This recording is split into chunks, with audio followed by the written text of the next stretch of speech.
Bilang tugon naman sa pagpapabilis at pagpaparami ng dairy products sa bansa, inilunsad na po ng Department of Agriculture at National Dairy Authority ang General Tinio Stock Farm sa Nueva Ecija.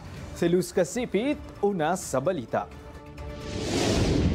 Isang modernong pasilidad na layong pabilisin ang pagpaparami ng mga gatasang hayop at palakasin ang lokal na produksyon ng gatas ang magkaagapay na pinasinayaan ng Department of Agriculture at National Dairy Authority. Ito ang 59 million peso na General Tinio Stock Farm. Present sa inaugurasyon ang mga opisyal ng lokal na pamahalaan kasama ang mga kinatawan mula sa Department of Budget and Management, COA, GCG at mga dairy farmer mula sa Central Luzon. Ang nasabing farm ay magsisilbi bilang pangunahing breeding at acclimatization hub para sa imported dairy animals bago ilipat sa dairy multiplier farms at sa mga maliliit na magsaka sa buong bansa.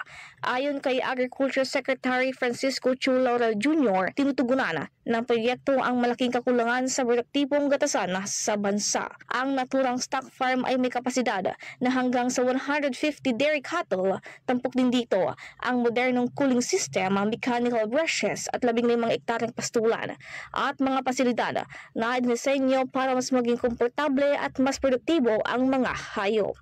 Itinuturing ang General Tinio Stock Farm bilang isa sa mga unang natapos sa 5 bagong ND stock farm sa bansa.